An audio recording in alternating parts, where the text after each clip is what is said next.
जय हिंद दोस्तों, बहुत बहुत स्वागत करती हूँ आपका आपके ही कार्यक्रम में। नाम तो आपको पता ही है, कुछ भीगे पन्ने फ्रॉम यादों की किताब। और मैं तो हूँ ही आपकी फेवरेट आरजे नौमिता, जो आपको तो पता ही है हर बार लेकर आती हूँ आपके लिए एक बहुत ही बेहतरीन कहानी। क्योंकि आपको कहानियाँ सुनना पसंद है, आप भी ज़िंदगी को जानना चाहते हैं इन कहानियों के माध्यम से। तो आज की कहानी का मैं नाम बता देती हूँ। आज की कहानी का नाम है यत्र नार्यस्तु पूज्यन्ते। ये इस कहानी को लिखा है आराधना झा श्रीवास्तव जी ने। और जैसा कि नाम है वैसा नाम के अनुसार होता भी है कि जहाँ स्त्रियों की पूजा होती है, उनका सम्मान होता है, वहाँ देवता वास करते हैं। और ये बात सच भी है। तो आइए दोस्तों, आज की कहानी शुरू करते हैं। और आज की कहानी का मैं दोबारा से नाम बता दूं, यत्र नार्यस्तु पूज्यन्ते। आराधना झा मेज पर जमी हुई धूल को तर्जनी उंगली से हटाते हुए और उसे शेष उंगलियों से रगड़कर झाड़ते हुए शर्मा जी झुंझलाए और फिर ऊंचे स्वर में कामनी को, यानी जो उनके घर में काम करती थी, कामनी को पुकारते हुए कहा, कामनी कामनी कहाँ हो? देखो तो मेज पर धूल की कितनी मोटी परत है। आज इस कमरे की सफाई करना भूल गई क्या? काम ठीक से करे ना करे, मगर महारानी को पगार तो समय पर ही चाहिए। शर्मा जी झुंझलाकर उसे डांटने लगते हैं। रसोई घर में बर्तन मांज रही कामनी नल को बंद कर सफाई का कपड़ा लिए लगभग हाफते हुए आई और जल्दी जल्दी मेज को साफ करने लगी। शर्मा जी फिर बोल पड़े, यही काम पहले कर दिया होता तो मुझे चिल्लाना ना पड़ता। आंखें हैं या बटन, नजर नहीं आता, काम चोर गई की। आज शर्मा जी को रह रहकर गुस्सा आता जा रहा था। कामनी ने धीमे स्वर में शर्मा जी से कहा, मालिक, मैंने सुबह मेज की अच्छी तरह से सफाई की थी, लेकिन इस मौसम में धूल बहुत उड़ती है, इसी वजह से। आगे के शब्द उसके गले में ही अटक कर रह गए। कामनी की कमज़ोर आवाज़ शर्मा जी की रोष से भरी आवाज़ के नीचे दब कर रह गई।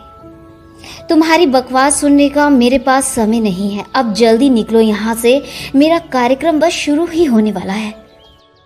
आगे लेखिका लिखती हैं, कामनी ने सफाई का कपड़ा उठाया और दरवाजे की ओर अभी मुड़ी ही थी कि पीछे से शर्मा जी ने कड़क आवाज़ में टोका, कहाँ चल दी?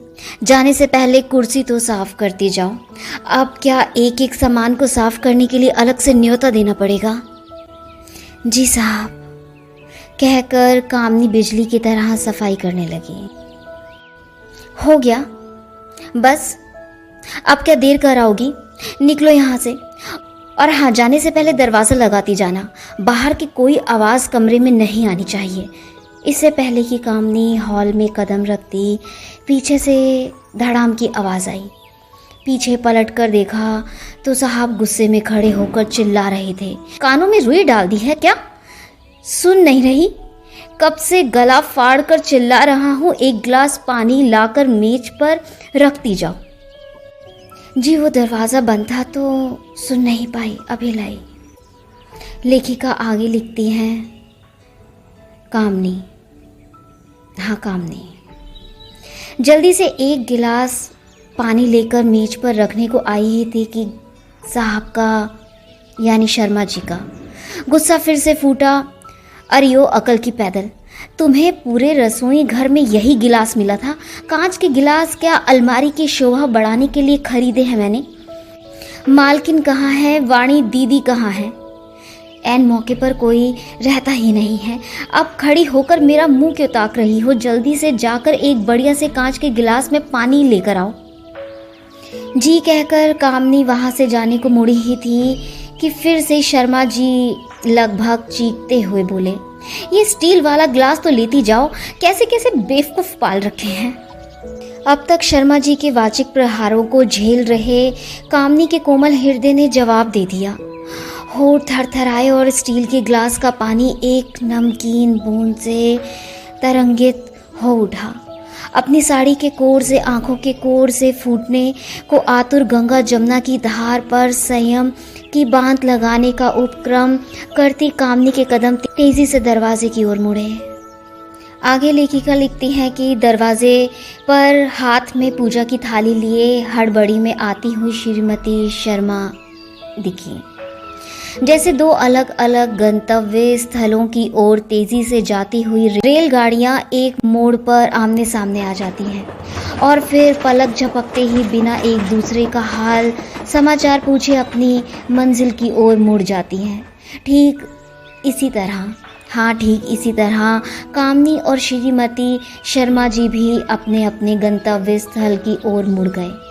कामनी की गीली पलकें देखकर श्रीमती शर्मा जी को अंदाज़ा हो चुका था कि आज एक बार फिर से उनके ओजस्वी पतिदेव श्रीमान सूर्यदेव शर्मा का दिमाग गर्म है। शर्मा जी के गर्म मिजाज की ताप को बरसों से सहती आ रही श्रीमती शर्मा जी ने संयमित स्वर में पूछा,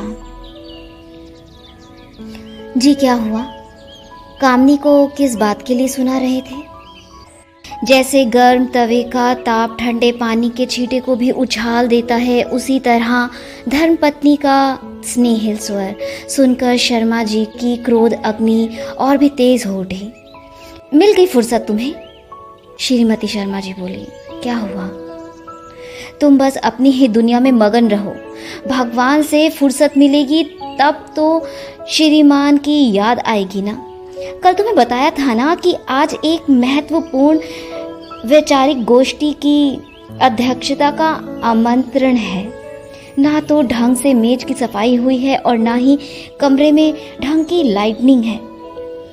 कामनी को पानी लाने के लिए कहा था तो एक भद्दे से स्टील के ग्लास में पानी लेकर आ गई। अब कार्यक्रम का लिंक ही नहीं मिल रहा है। वाणी से कितनी बार कहा है कि मेरे कार्यक्रम के पहले लिंक ढूंढकर सारी सेटिंग कर दिया करे, लेकिन उसे तो अपनी सारे गमापा से ही समय नहीं मिलता। आजकल के बच्चों को माता पिता की कोई परवाह ही नहीं है। सब एक से बढ़कर एक कामचोर और नालायक भरे हुए हैं घर में।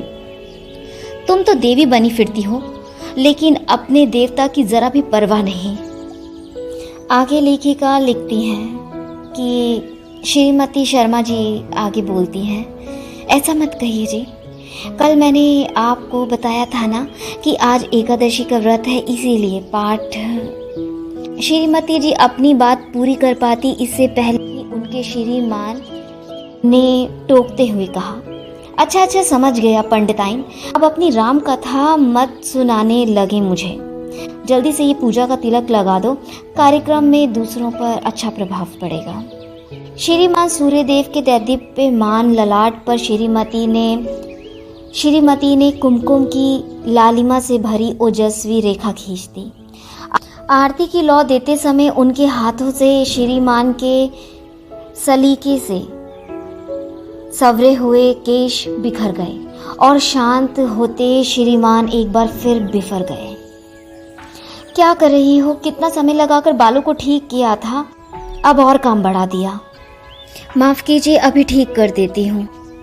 रहने दो, ठीक करने की जगह और बिगाड़ दोगी। जाकर देखो कामनी अब तक गिलास लेकर क्यों नहीं आई। जी अभी लेकर आती हूँ, कहकर श्रीमती जी मुड़ी तो दरवाजे पर कामनी हाथ में गिलास लिए हुए खड़ी थी। श्रीमती जी ने उसके हाथ से गिलास लेते हुए उसे पूजा की थाल पकड़ाकर पूजा घर में रखने का संकेत किया। आंचल से गिलास की पैंदी को पोंछकर मेज के एक किनारे रखा और फिर कमरे की लाइटनिंग ठीक करने लगी। ठीक है, अब तुम जाकर वाणी को यहाँ पर भेज दो, लिंक नहीं मिल रहा है, वह ढूंढ देगी। वाणी की संगीत की कक्षा चल रही है, बीच में कैसे टोकूं? कौन सी मेडिकल की पढ़ाई है जिसमें इतना ध्यान लगाने की जरूरत है? उसे कहो कि क्लास छोड़कर 1 मिनट के लिए यहाँ आए। उसकी सारेगामा मेरे कार्यक्रम से अधिक महत्वपूर्ण नहीं। उसकी सारेगामा मेरी पूजा आपके कार्यक्रम से अधिक महत्वपूर्ण कैसे हो सकती है? श्रीमती शर्मा जी ने कहा। आप ठहरे साक्षात सूर्यदेव और हम सब सौर मंडल के औने पौने ग्रह जो अपनी अपनी धुरी पर घूमते हुए आप ही के निर्धारित पथ पर आपके इर्द गिर्द चलकर चक्कर काटते रहते हैं। किसमें इतना साहस है जो अपने लिए अपनी पसंद की राह चुने, क्योंकि यदि किसी ने अपने लिए अलग पथ का चुनाव किया तो उसे आपके सौर मंडल से बहिष्कृत होने का दंड भोगना पड़ेगा। सावित्री यानी श्रीमती शर्मा जी के मन में भावनाओं का सैलाब उमड़ रहा था। जैसे खौलते पानी में कच्चे चावल को डालकर उसी श्रद्धा को क्षणिक शांति मिलती है और फिर ढक्कन से ढककर उसे अपने वेग की सार्थकता का एहसास कराया जाता है। उसी तरह सूर्य के ताप से अपने नन्हे ग्रह को बचाने के लिए सावित्री ने अपने खौलते मन में ममता का भाव डालकर उस पर संयम का ढक्कन लगा दिया। समय रेत की तरह हाथ से फिसलता जा रहा था। सावित्री तेज कदमों से चलकर वाणी यानी श्रीमती शर्मा जी की बेटी वाणी के कमरे तक पहुंची तो देखा दरवाजा बंद था। भीतर से आती संगीतमय स्वर लहरियों ने मन को मोह लिया। उसे आभास हो गया कि अभ्यास सत्र शीर्ष पर है, लेकिन पत्नी धर्म मातृत्व पर हावी हो गया और ना चाहते हुए भी उसने द्वार पर दस्तक दिया। भीतर से वाणी ने मधुर स्वर में पूछा, कौन है? अभी क्लास चल रही है, बाद में आना। वाणी, मैं हूँ, बाहर निकलो। पिताजी तुम्हें कब से ढूंढ रहे हैं। उन्हें तुमसे एक ज़रूरी काम है। माँ 5 मिनट दे दो। वाणी, जल्दी करो, पिताजी बहुत गुस्से में है। 5 मिनट में उनका कार्यक्रम शुरू होने वाला है। वाणी ने पैर पटकते हुए दरवाज़ा खोला और बरस पड़ी। क्या है, हर दूसरे दिन उनका कोई ना कोई कार्यक्रम होता रहता है। ऑनलाइन मीटिंग, कौन सा रॉकेट साइंस है। छोटा सा बच्चा भी जानता है कि मीटिंग कैसे ज्वाइन करनी है, लेकिन पिताजी को तो हर समय काम के लिए एक सेवक चाहिए जिसे वह आदेश देते रहें और वह दिन रात उनकी चाकरी करता रहे। तुम ही बताओ माँ, ऐसे बीच में उठकर जाऊंगी तो गुरुजी क्या सोचेंगे। वाणी एक सांस में बोलती जा रही थी। आगे लेखिका लिखती हैं कि श्रीमती शर्मा जी यानी सावित्री जी ने आगे कहा, अभी गुरुजी की नहीं, पिताजी की सोचो और चलो लिंक ढूंढकर मीटिंग सेट कर दो फिर चली जाना। कौन सा तुम्हें वहां बैठकर सुनने को कहा। कहते कहते सावित्री चुप हो गई, क्योंकि उसे पता है कि अगला आदेश वहीं मिलने वाला है। अब जब मिलेगा तब देखेंगे। फिलहाल तो वाणी को किसी तरह मनाकर ले जाना उसकी प्राथमिकता है। वाणी, बातों में समय नष्ट करने से क्या लाभ। जल्दी चलो, गुरुजी को बाद में आकर बता देना। 1 मिनट रुको माँ, मैं चैट बॉक्स में गुरुजी को संदेश भेज देती हूँ। जल्दी करो वाणी, पिताजी उबल रहे होंगे। कब नहीं उबलते हैं, ये कहो माँ। उबलना तो उनका स्वभाव में ही है। वाणी, चुप रहो, सावित्री ने खिंचकर कहा। अपनी वाणी पर विराम दो, ऐसा कहो माँ। कहते कहते वाणी हंस पड़ी। सावित्री के चेहरे पर भी फीकी सी हंसी तैरने लगी। हंसी तैरकर अभी इस पार से उस पार भी नहीं पहुंची थी कि उनके कानों में श्रीमान सूर्यदेव का आग उगलता स्वर पहुंचा। आगे लेखिका लिखती हैं कि श्रीमान महोदय फिर से चिल्ला पड़ते हैं उन दोनों पर। पैरों में मेहंदी लगा रखी है क्या तुम दोनों ने? कब से चिल्ला रहा हूँ, सुनाई नहीं दे रहा क्या? जल्दी करो, कार्यक्रम शुरू होने वाला है। वाणी, तुमसे कल रात को ही कहा था ना कि आज की सेटिंग कर देना, फिर क्यों नहीं किया? उसी पर वाणी अपने पिता को बोलती हैं कि मैंने भी तो आपसे कहा था ना कि आज से मेरी संगीत की कक्षा का समय बदल दिया गया है, लेकिन आप तो मेरी बात सुनते ही नहीं। अपनी गलती मानने की जगह मुझसे बहसबाजी कर रही हो। ये श्रीमान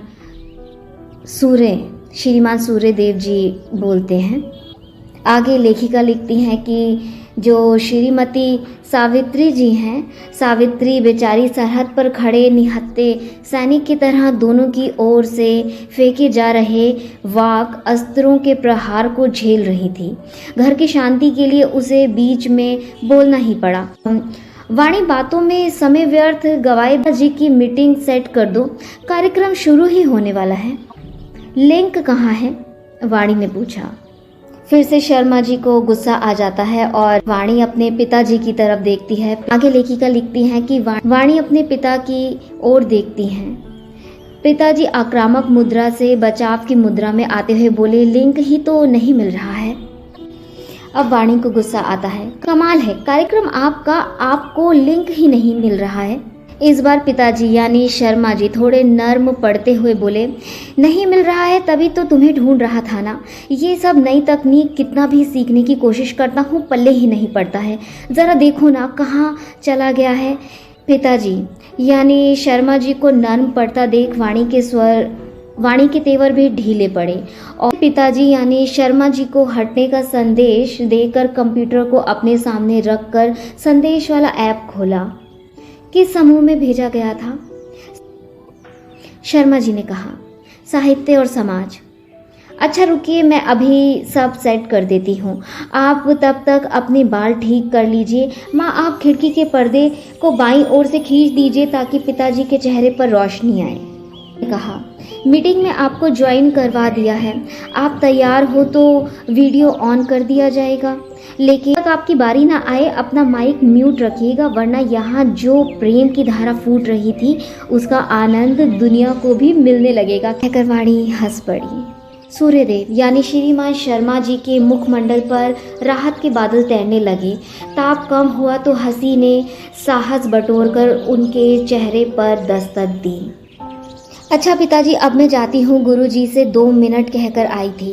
वाणी के साथ साथ सावित्री यानी श्रीमती शर्मा जी भी जाने को उमुड़ी ही थी कि पिताजी ने एक बार फिर पीछे से टोकते हुए कहा, एक कार्यक्रम का लाइव प्रसारण हो रहा है, तुम बढ़िया बढ़िया टिप्पणी देते रहो, उन लोगों को भी तो मेरी लोकप्रियता के बारे में पता होना चाहिए। वाणी, तुम अपनी सहेलियों के साथ भी लिंक साझा कर सकती हो, तुम जल्दी से क्लास निपटाकर फेसबुक पेज से जुड़ जाना। सावित्री, तुम भी अपने परिवार वालों को और सहेलियों को ये लिंक भेज दो, खाली नीला अंगूठा मत दबाती रहना, बढ़िया कमेंट लिखना जिससे उन्हें पता रहे कि मेरे परिवार वाले मुझसे कितना स्नेह करते हैं। जाओ जाओ जल्दी जाओ, मुझे वीडियो ऑन करना है, और हाँ, जाने से पहले दरवाज़ा लगाती जाना। कत्थई रंग के उस भारी दरवाजे के किनारे पर लगी सुनहरे रंग की नक्काशी को खींचकर उसे बंद करते समय सावित्री ने सोचा कि खोलने और बंद होने की इस प्रक्रिया से गुजरते हुए ये बेचारा दरवाज़ा भी तो थक गया होगा।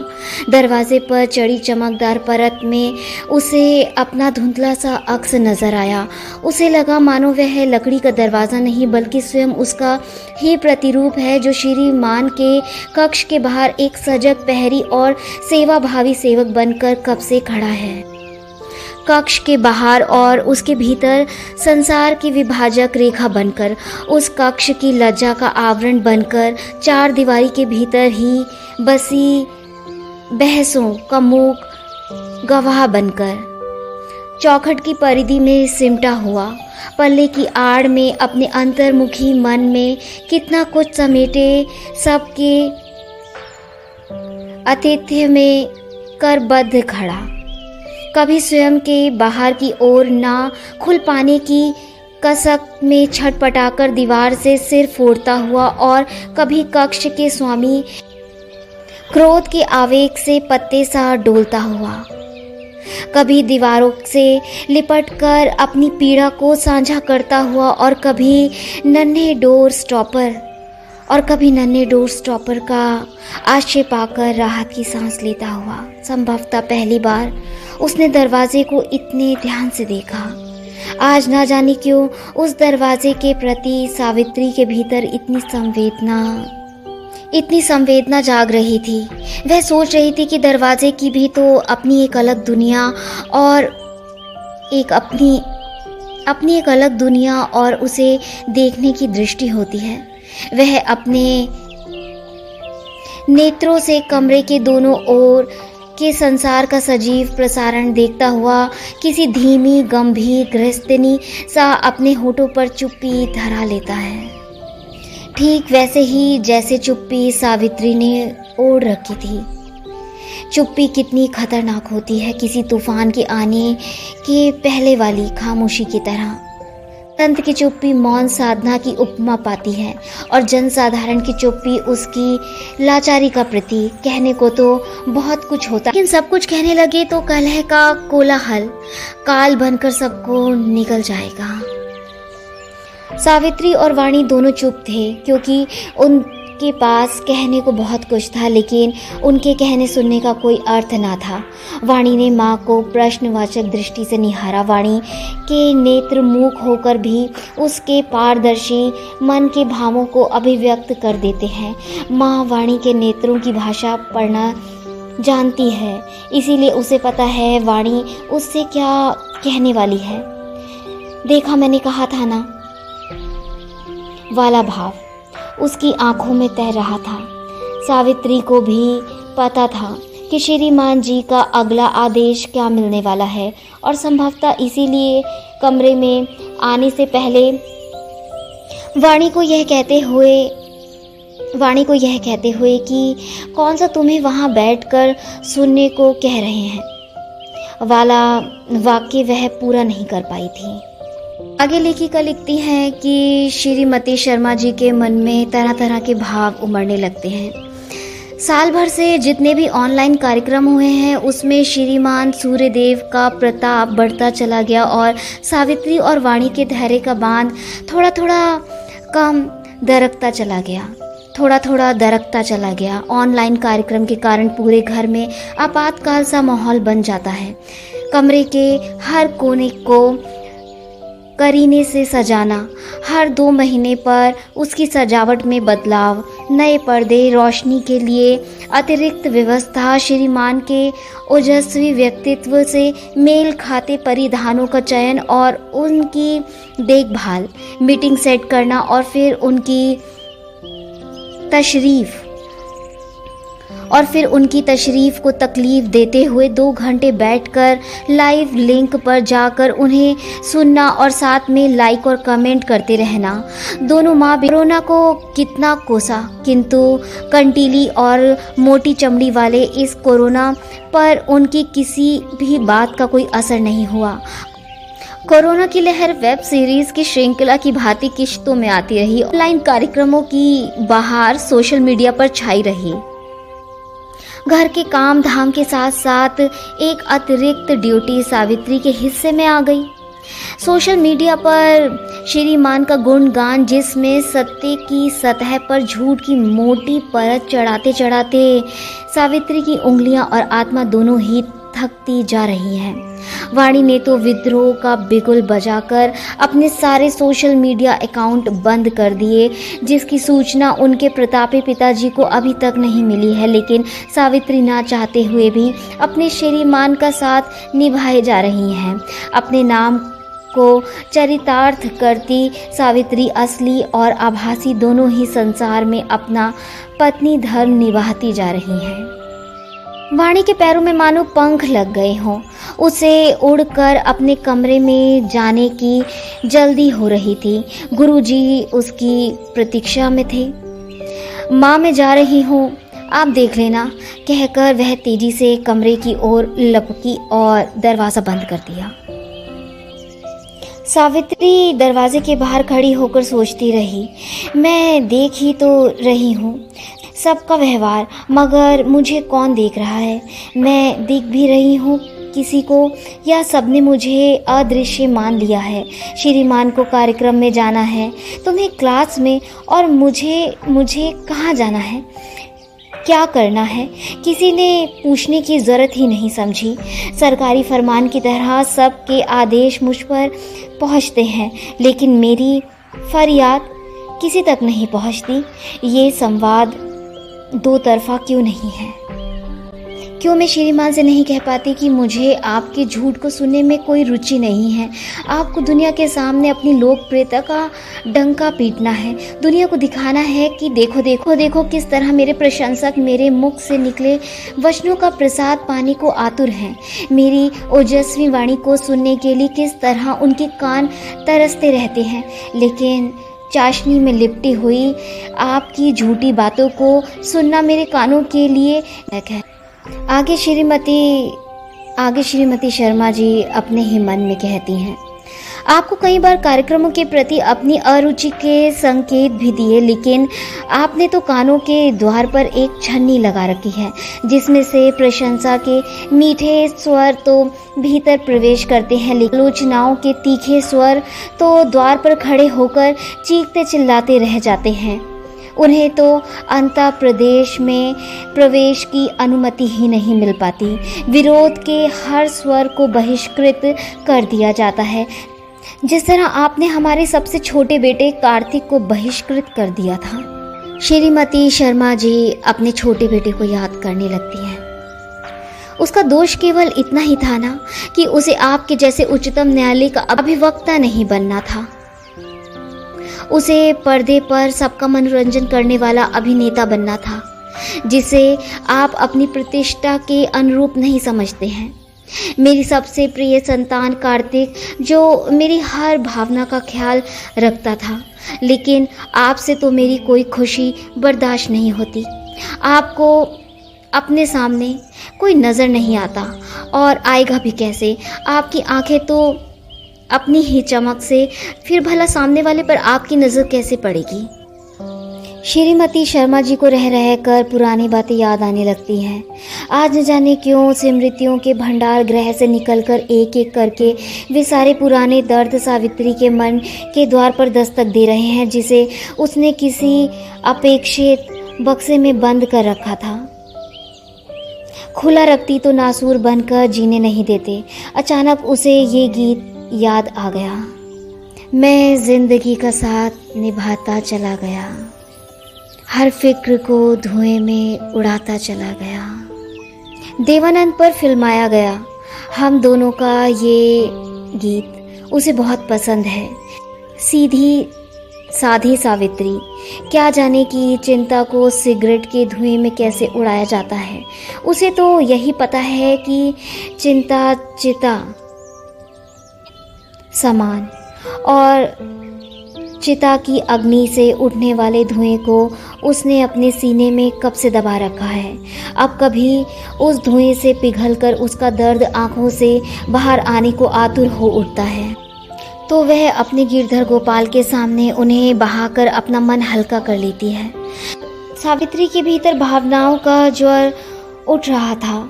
भूखे पेट वैसे ही क्रोध बहुत आता है, और आज तो सावित्री पूजा के बाद अपने इष्ट देव से त्रुटियों के लिए क्षमा प्रार्थना भी ढंग से नहीं कर सकी थी। ऐसा लग रहा था मानो देव स्थल से निकलकर सीधे युद्ध स्थल पर पहुंच गई थी। मन ने विद्रोह का बिगुल बजाया, लेकिन संयम ने उस पर कर्तव्य का आवरण डालकर उसके स्वर को दबा दिया और उसकी नज़रें अपने गुमशुदा मोबाइल की तलाश में जुट गईं। ये लेखिका लिखते हैं कि सावित्री को मानो मोबाइल से बैर हो, अक्सर इधर उधर रखकर भूल जाया करती है और फिर सबसे पूछती रहती है कि किसी ने उसका मोबाइल देखा है क्या। हथेली में सामने वाले इस संपर्क यंत्र के प्रति उसका तनिक भी आकर्षण नहीं है, सिवाय एक के, और वह है वीडियो कॉलिंग। इसी के सहारे तो बागीचे में सैर के बहाने हर दिन अपने लड़के कार्तिक को जी भर निहारते हुए पेट भर बतियाती है, वरना श्रीमान का बस चले तो वे कार्तिक का नामो निशान घर से मिटा दें।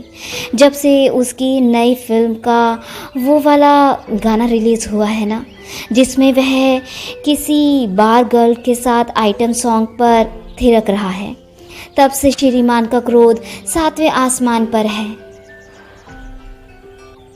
चुन चुन कर पूरे घर से कार्तिक की सारी तस्वीरें हटाकर दराज में बंद कर दी हैं।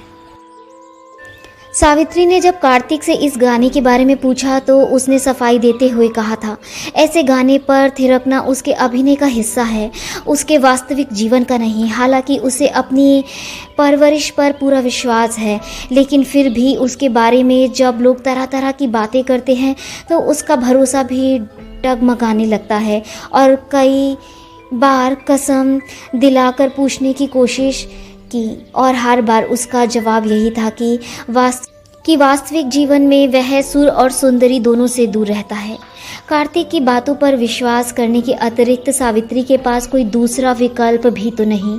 ठीक वैसे ही जैसे शर्मा जी की आज्ञा का पालन करने के अतिरिक्त उसके पास कोई और विकल्प नहीं।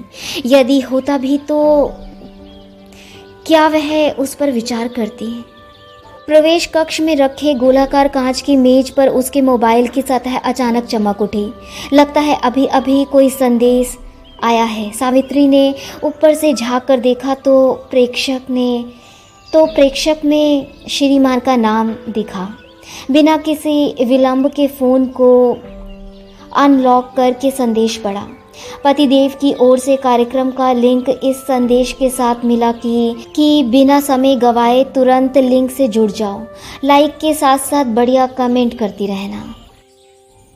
उसके विचारों की श्रृंखला को भंग करती हुई एक चिर परिचित रोबदार आवाज़ मोबाइल पर गूंजी। एक दिवसीय औपचारिकताओं से हमारे कर्तव्य का निर्वहन नहीं होगा। हमें इस भाव को अपने दैनिक आचरण में आत्मसात करना होगा। स्त्रियों का सम्मान करना होगा। फिर वह स्त्री हमारी भार्या यानी पत्नी हो अथवा अपने श्रम से हमारे घर को चमकाने वाली काम वाली बाई हो। हमारे ग्रंथों में भी तो लिखा गया है ना, जब स्त्रियों की पूजा होती है, उनका सम्मान होता है, वहाँ देवता वास करते हैं।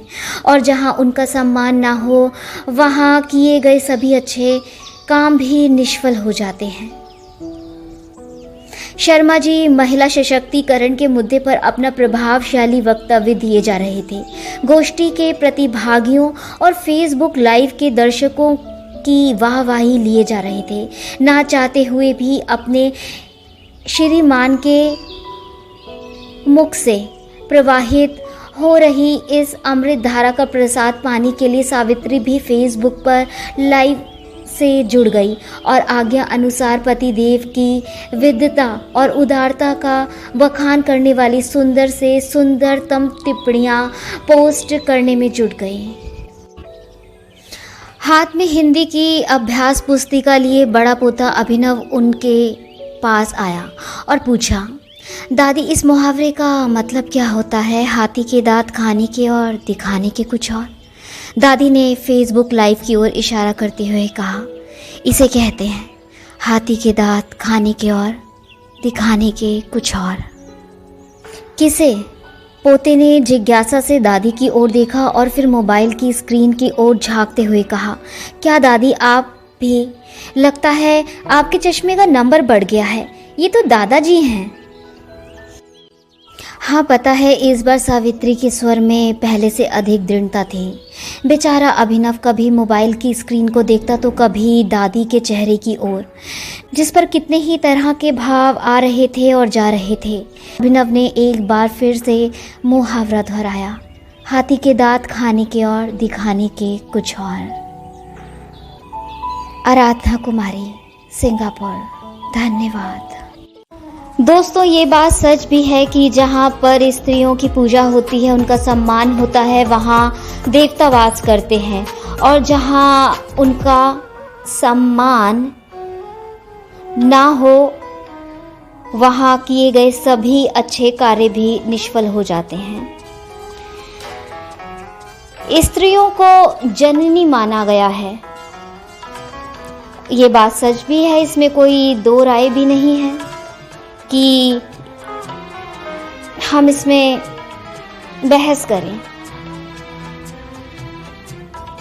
ईश्वर ने नारी इसीलिए बनाई है कि वो उसमें बहुत ज़्यादा सहनशीलता होती है,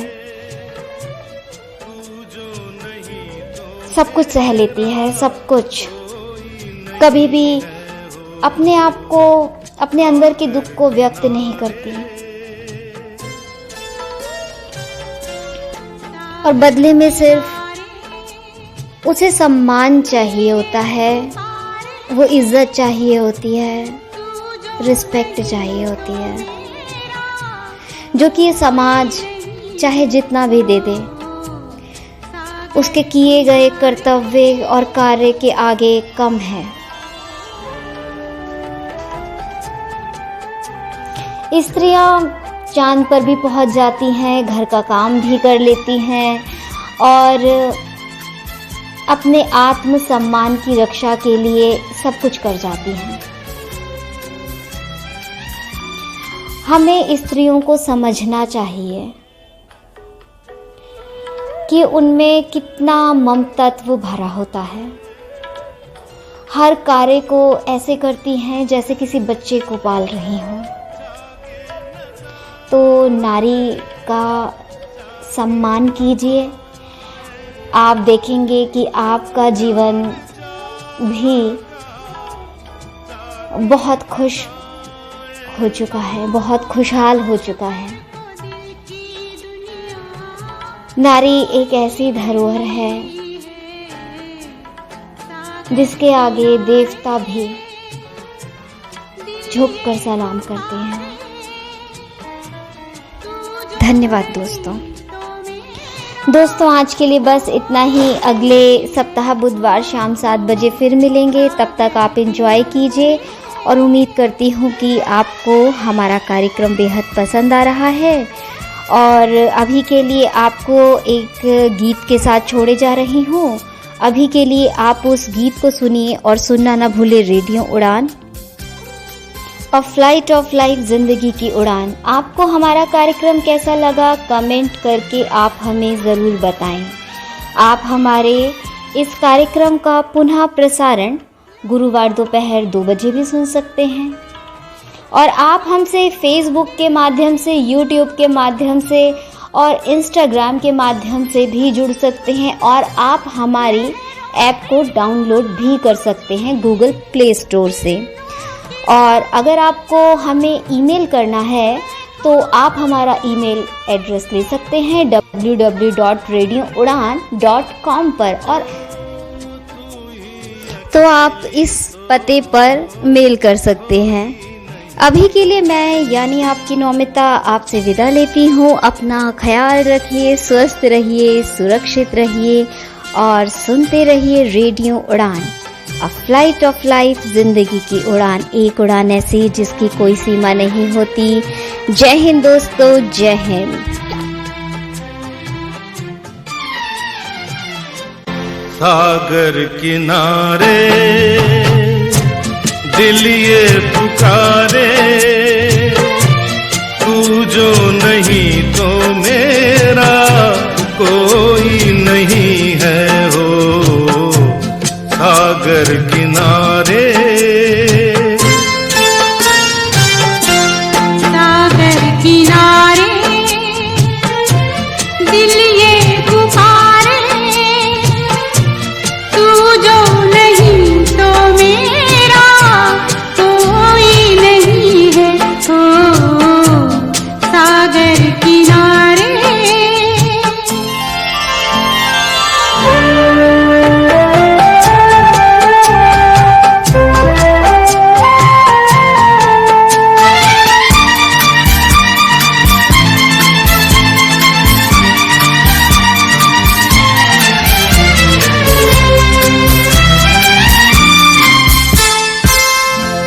जागे नजारे, जागी हवाएं,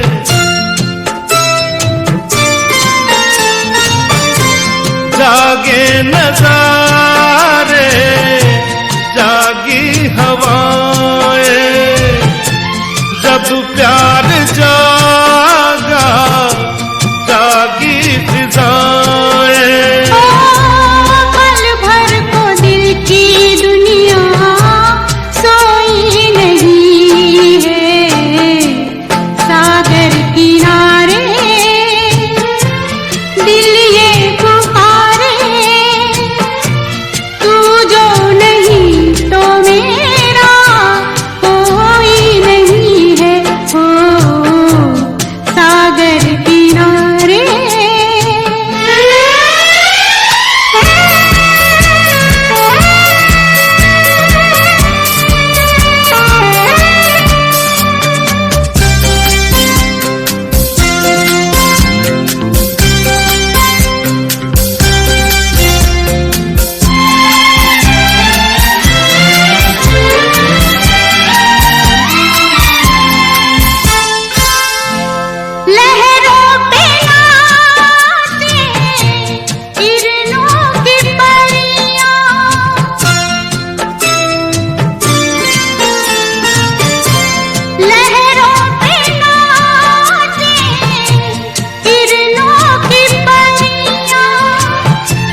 नहीं है हो सागर किनारे